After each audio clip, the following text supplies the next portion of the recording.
찬양대원들에게 감사를 드리고요. 또 오늘 서운한 소식은 1년 동안 할렐루야 찬양대를 정말 전심으로 섬겨주신 우리 장평길 음악 목사님께서 오늘의 지휘로 또 마지막으로 섬기셨습니다. 앞으로 하나님께서 가시는 모든 길에 은혜를 주시고 또 귀한 달란트를 통해서 영광을 받으실 줄을 믿습니다. 아울러서 반주자 우리 방주혜 집사님을 대신해서 출산으로 또 앉지 못하는 방주혜 집사님 대신 1년 동안 또 열심으로 반주해 주신 우리 김선민 형제에게도 큰 고마움의 마음을 전합니다. 항상 최선을 다해서 반주해 주셔서 우리 성도들이 하나님을 찬송하는 데 큰 일익을 담당하셨는데 진심으로 감사를 드립니다. 우리 장평길 음악 목사님과 선민 형제에게 우리 감사의 박수를 한번 크게 좀 쳐주시기 바랍니다. 감사합니다. 고맙습니다.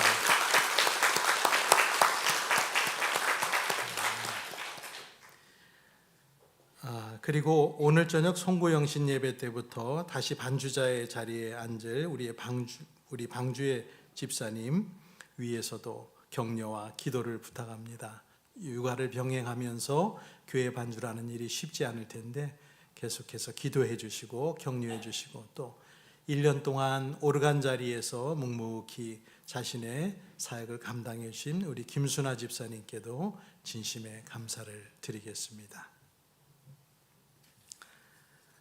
오늘은 우리는 복받은 사람들이라는 제목으로 시편의 말씀으로 함께 은혜를 받고자 합니다.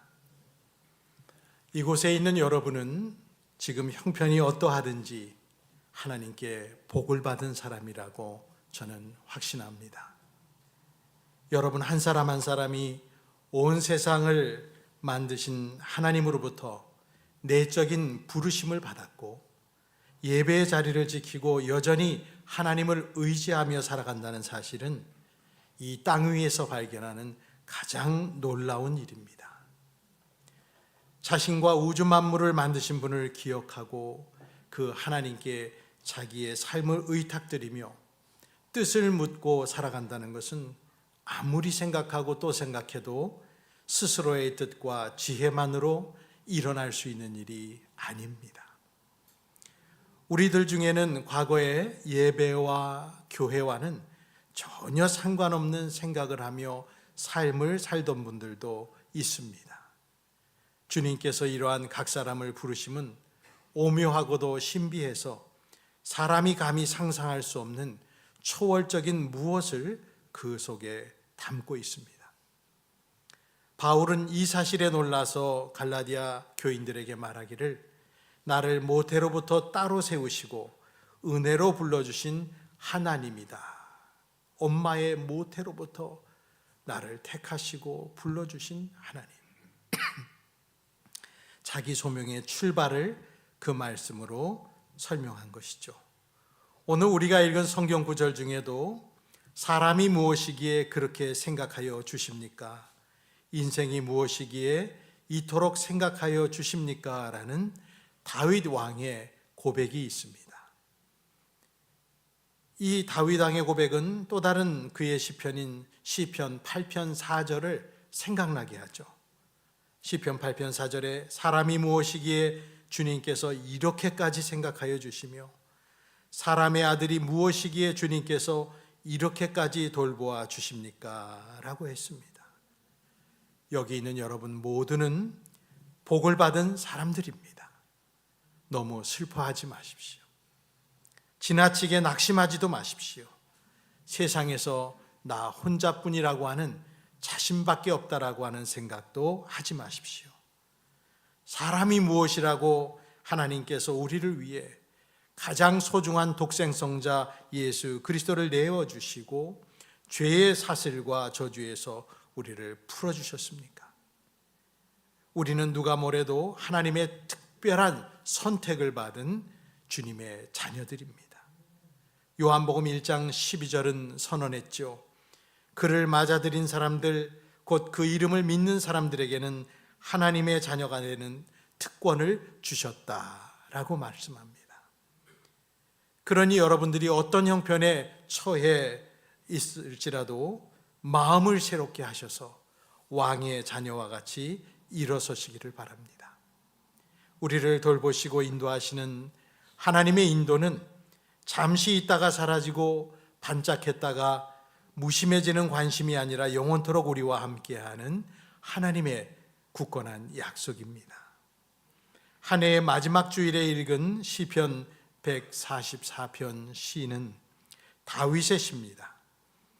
이 시는 분명 어떤 예식, 제의 때 부른 찬양으로 보여집니다. 1절로 11절에 다윗 왕이 드리는 기도가 나옵니다. 그리고 12절부터 15절에는 예식에 참여한 사람들 혹은 레위인 찬양대의 화답으로 여겨지는 내용이 나옵니다. 1절에서부터 11절의 내용에 왕은 전쟁의 경험을 바탕으로 감사 기도를 드립니다. 그리고 12절로 15절에는 승전의 결과를 바탕으로 장래의 번영을 기원하는 찬송이 나옵니다. 12절부터 그래서 복수형으로 말하는 사람이 바뀝니다. 백성들의 화답인 것이죠. 장래의 번영을 기원합니다. 아들과 딸들의 지속적인 번영과 더는 전쟁이 없는 평화의 현실을 그리고 있습니다. 오늘날의 전쟁이 있는 나라들에서 이 구절을 본다면 아마 더 간절한 소망이 되지 않을까 생각을 해봅니다.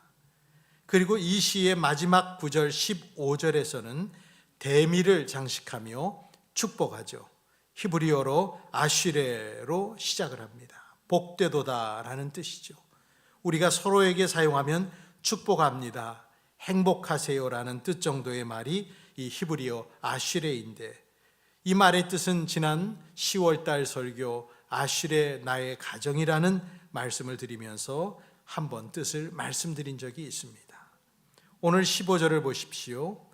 이와 같은 백성은 복을 받은 백성이다. 주님을 자기의 하나님으로 섬기는 백성은 복을 받은 백성이다. 여기서 말하는 복은 그냥 우리 눈에 보이는 무언가를 말하는 것이 아니라 하나님의 임재와 구원을 경험한 사람이 느끼는 흥겨움이 아닐까 생각한다고 그렇게 적은 주석가들도 있습니다. 15절의 후반부는 우리가 받는 이 복의 전제를 여호와를 하나님으로 삼는데 분명하게 두고 있습니다. 제가 오늘 드리는 우리는 복을 받은 사람입니다라는 말에 흔쾌히 동의하지 못하는 분도 있을 것 같습니다. 지금 자신의 상황이 매우 좋지 않고 내적인 평안이 깨져 있기 때문에 불행하다는 느낌이 우선일 수도 있습니다. 예수님의 구약적 모형으로 불리기도 하는 다윗 왕은 많은 역경과 핍박을 이유 없이 당한 사람이었고 하나님께 도와달라고 수없이 외친 사람이기도 합니다. 그 증거를 우리는 시편에서 찾게 되죠. 당시의 고뇌와 절박함이 상당히 많은 시편에 다윗의 마음을 대변하여 적혀 있습니다. 다윗은 그러나 그 가운데서도 요새와 산성과 방패와 피난처 같은 하나님을 경험을 했습니다. 자신이 하나님의 도우심을 받고 있음을 명확하게 선포하며 또 감탄하고 감사했습니다. 2절에 이렇게 말씀합니다. 주님은 나의 반석, 나의 요새, 나의 산성, 나의 구원자, 나의 방패, 나의 피난처. 이것이 다윗이 하나님을 생각할 때 떠오르는 키워드 단어였습니다. 오늘 여러분들에게 하나님이라고 말하면 무엇이 떠오릅니까? 라고 단어를 여쭤보면 여러분은 무엇이라고 대답하고 싶으십니까? 설교 중만 아니라면 정말 질문하고 싶습니다. 내게 하나님이라는 단어를 떠올리면 나는 어떤 말이 생각이 나는가? 다윗은 자신을 위험으로부터 건져주신 하나님을 찬양했습니다. 전쟁터에 나가기를 수없이 했던 다윗은 무서운 칼날로부터 자신을 건져주신 하나님께 10절에 이렇게 감사하죠. 왕들에게 승리를 안겨주신 주님, 주님의 종 다윗을 무서운 칼에서 건져주신 주님. 고대의 전쟁은 무지막지했을 것입니다. 수많은 군사들이 몸과 몸을 부딪히고 골리앗 같은 거구의 힘센 장사와 한창 당시에 발전하던 철기 문화에 꽂힌 창과 칼, 그리고 화살과 말과 전차가 모든 것을 좌우하는 전쟁터에서 주님은 다윗을 적의 칼날로부터 안전하게 지켜주셨습니다. 이 말씀은 그저 막연히 요행으로 그가 칼날을 피하게 하셨다는 뜻보다는 다윗을 전투에서 이길 수 있도록 훈련시키시고 단련시켜 주신 하나님의 세심한 훈련 과정도 이 말에는 포함되어 있는 것을 1절에서 확인합니다. 1절을 보면은요, 나의 반석이신 주님을 내가 찬송하련다. 주님은 내 손을 훈련시켜 전쟁에 익숙하게 하셨고 내 손가락을 단련시켜 전투에도 익숙하게 하셨다라고 다윗이 고백하죠. 말 그대로 모든 인생의 자산을 합력시켜서 선을 이루신 하나님이십니다. 다윗에게 하나님은 진실로 반석과 요새와 산성과 피난처와 방패셨습니다. 오늘 2절에 나온 이런 표현들은 다윗이 적은 다른 시편에도 여러 군데 나옵니다. 왜 그렇게 자주 이 말을 했던 걸까요? 종교개혁자 칼빈은 인간의 마음이 쉽게 흔들리기 때문이라고 그 답을 해주고 있습니다. 칼빈은 이 말씀을 주석하며 그것은 불필요한 것이 아니라 강건하게 하고 확증을 주기 위한 것이다. 인간의 마음은 쉽게 흔들리기 때문이다. 특별히 시련의 폭풍이 그들을 때릴 때 더욱 그렇다. 그러므로 한마디로 자신의 구원을 우리에게 약속하는 것만으로는 충분하지 않을 것이다. 실제로 그분이 우리에게 주시는 온갖 지원과 도움에도 불구하고 우리는 끊임없이 비틀거리며 넘어지려고 한다. 하나님의 인자하심에 대한 망각이 우리의 마음에 몰래 들어오면 우리는 완전히 낙심할 지경에 빠진다고 했습니다. 그렇습니다. 다윗은 전쟁터의 위험으로부터 건져주신 기억을 되살리며 자기 믿음을 강건하게 하고 스스로 확증해 주기 위해 하나님을 반석과 피난처와 요새로 자주 불렀습니다. 저와 여러분도 이런 점을 본받아야 되겠습니다. 여러분도 주님을 반석과 요새와 피난처와 구원자로 자주 부르시기를 축원합니다.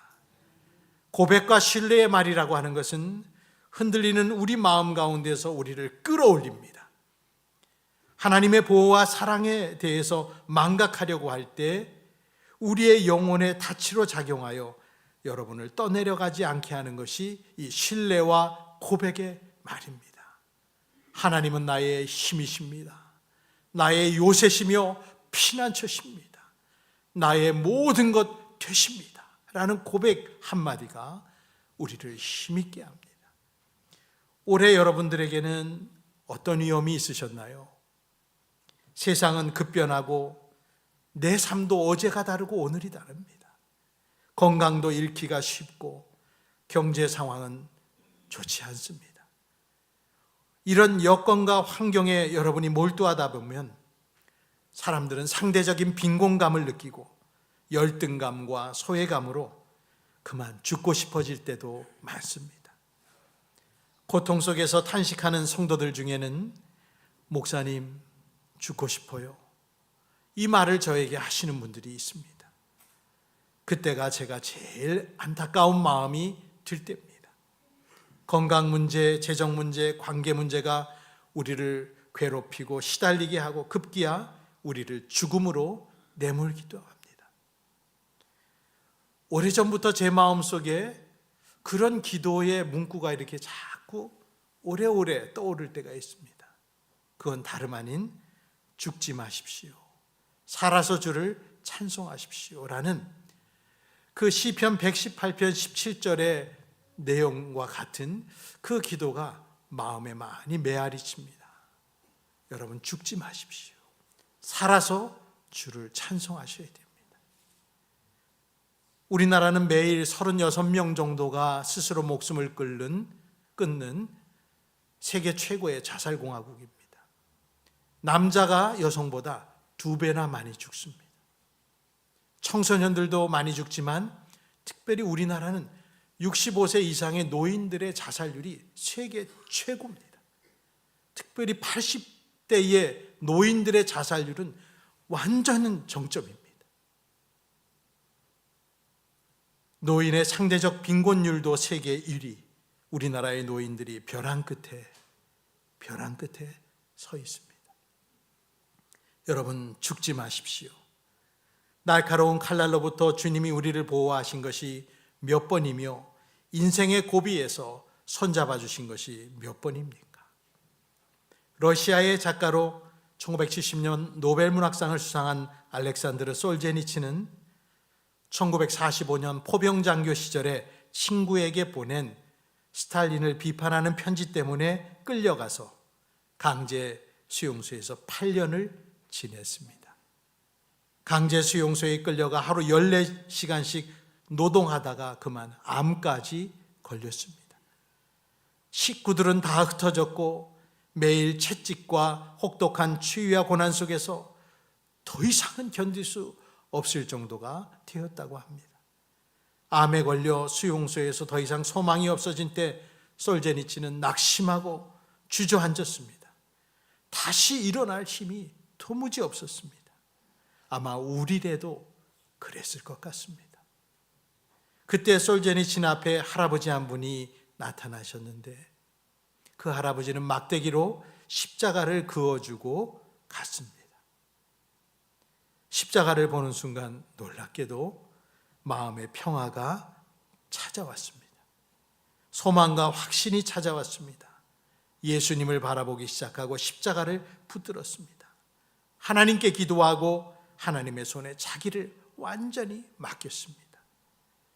이후에 기적과 같이 솔제니친의 병은 치료를 받았습니다.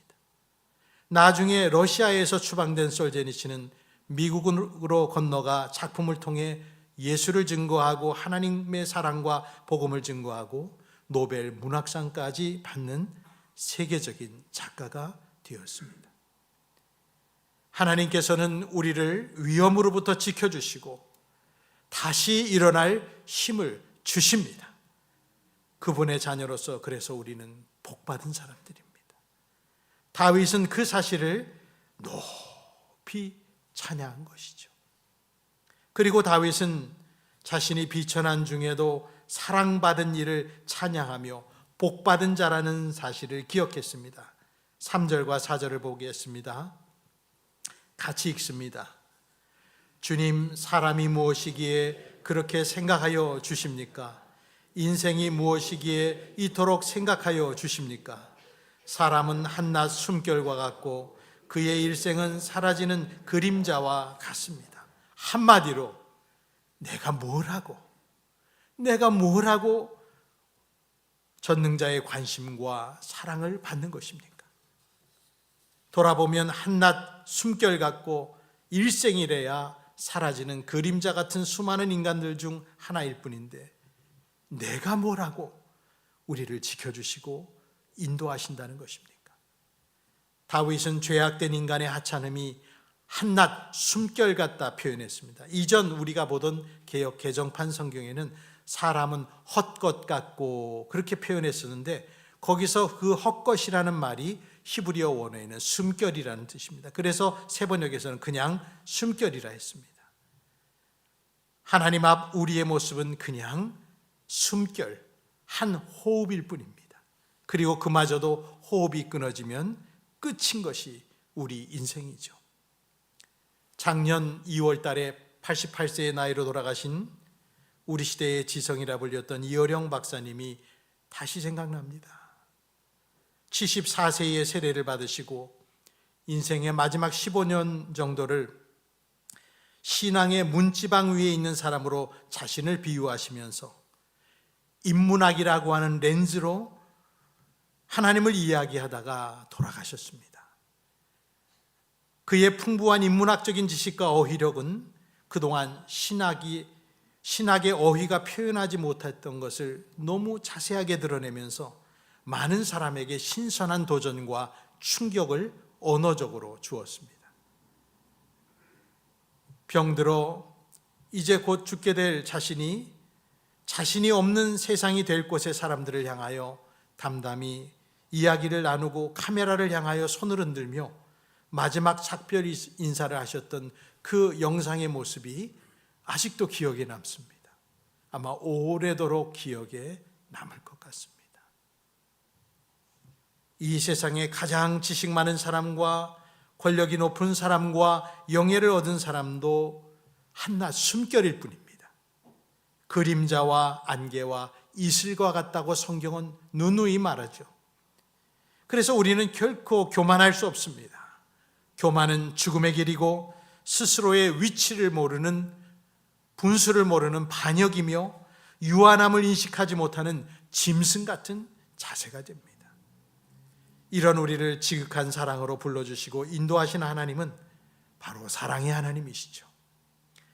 사람들은 이토록 크고 지극한 하나님의 사랑을 받고 살면서도 그것을 잘 느끼지 못하고 있습니다. 우리들이 애초에 원한 사랑은 다른 사랑인 것 같습니다. 말초적이며 쾌락적이고 하나님과 동떨어진 우상숭배적인 일에 취하여서 자신에게 해로운 것들을 원하며 거짓 신들을 자기의 주로 섬깁니다. 우리는 한낱 숨결 같은 사람들입니다. 한 호흡에 불과합니다. 그렇기 때문에 여러분들은 복받은 사람들이죠. 우리가 뭘 하고, 여러분이 뭘 하고 우리가 구원의 선물을 받았습니까? 시편 103편에서는 하나님의 이 넓은 사랑을 이렇게 말하고 있습니다.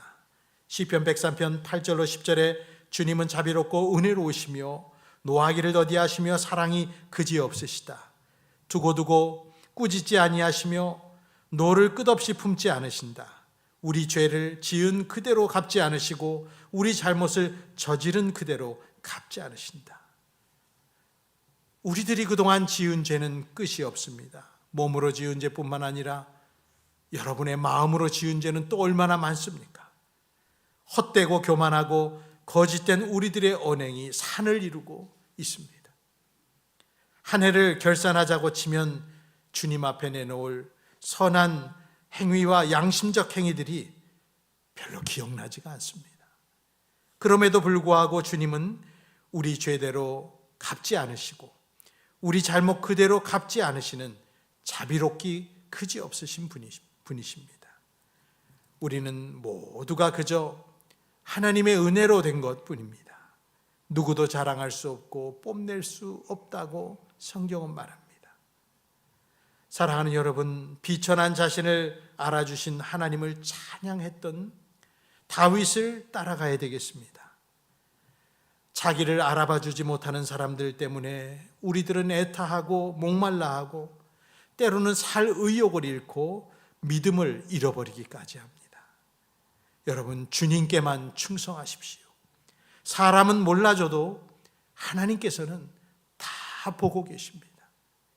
눈을 떠야 됩니다. 하나님의 사랑을 깨닫는 눈을 여러분 각자 뜨셔야 됩니다. 바울은 30대에 회심하여 60대 후반에 순교할 때까지 열심을 품고 복음을 전하며 끊을 수 없는 하나님의 사랑 위에 서서 어떤 환난과 박해와 비난과 위협에도 흔들리지 않는 믿음을 가졌습니다. 바울이야말로 내가 뭐라고 라고 말할 수밖에 없는 과거의 교회를 핍박하고 예수님을 핍박했던 악인이었습니다. 바울의 충성심이란 스스로 자신의 모습을 알고 은혜를 높이는 마음으로부터 계속 흘러나왔습니다. 숱한 위험 속에서 나를 건져주시고 비천한 죄인에 불과한 한낱 숨결 같은 나를 용납해 주시고 주님의 자녀되게 하신 우리 하나님, 여러분과 저는 복을 받은 사람임을 꼭 믿으시기 바랍니다.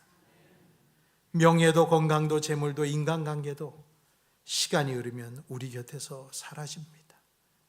아무리 장관이고 대통령을 해도 얼마 지나면 다 뇌리에서 잊혀집니다.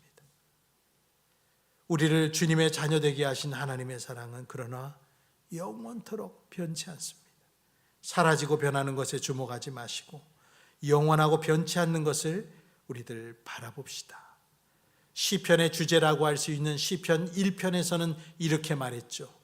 복 있는 사람은 악인의 꾀를 따르지 아니하며 죄인의 길에 서지 아니하며 오만한 자의 자리에 앉지 아니하며 오로지 주님의 율법을 즐거워하여 밤낮으로 율법을 묵상하는 사람이다. 그리고 오늘 시편 마지막 절은 말합니다. 이와 같은 백성은 복을 받은 백성이다.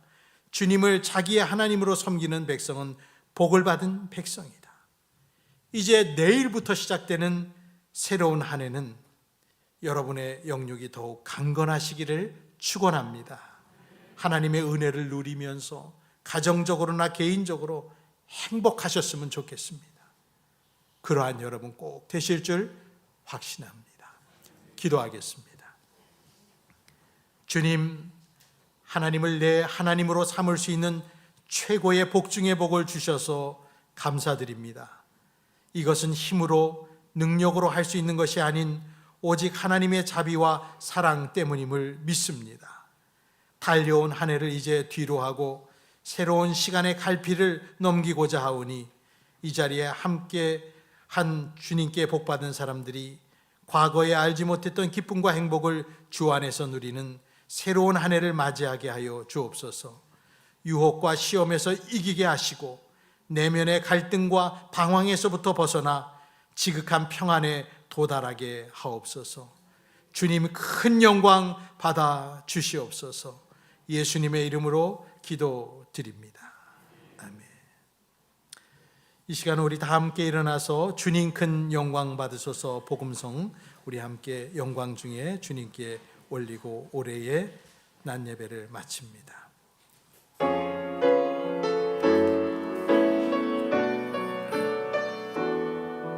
주님 큰 영광 받으소서. 주님 큰 영광 받으소서. 홀로 찬양 받으소서. 모든 이름 위에 뛰어난 그 이름 온 땅과 하늘이 다 찬양해. 겸손하게 우리 무릎 꿇고 주 이름 앞에 영광 돌리세. 모두 절하세. 독생자 예수 주님께 찬양 드리리. 모든 영광과 존귀와 능력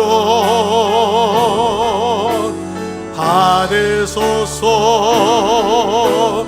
받으소서. 영광과 존귀와 능력 받으소서. 받으소서. 그리스도 살아계신 하나 모든 영광 존귀와 능력 모든 영광과 존귀와 능력 받으소서. 받으소서. 영광과 존귀와 능력 받으소서. 받으소서. 그리스도 살아계신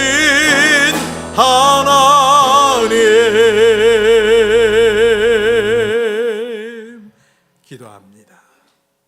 이제는 우리 주 예수 그리스도의 은혜와 하나님 아버지의 극진하신 사랑과 성령님의 감동 감화 위로 교통하심이 한 해를 지켜주신 하나님께 영광을 모두 돌리며 나는 복받은 사람임을 다시 한번 인식하고 현재의 여건이 좋지 아니하고 어렵고 힘든 일들을 뚫고 지나가며 더욱더 주님 앞에 영육간의 강건함을 얻기를 바라고 소원하고 돌아가는 모든 심령들 위해 영원토록 함께 있을지어다.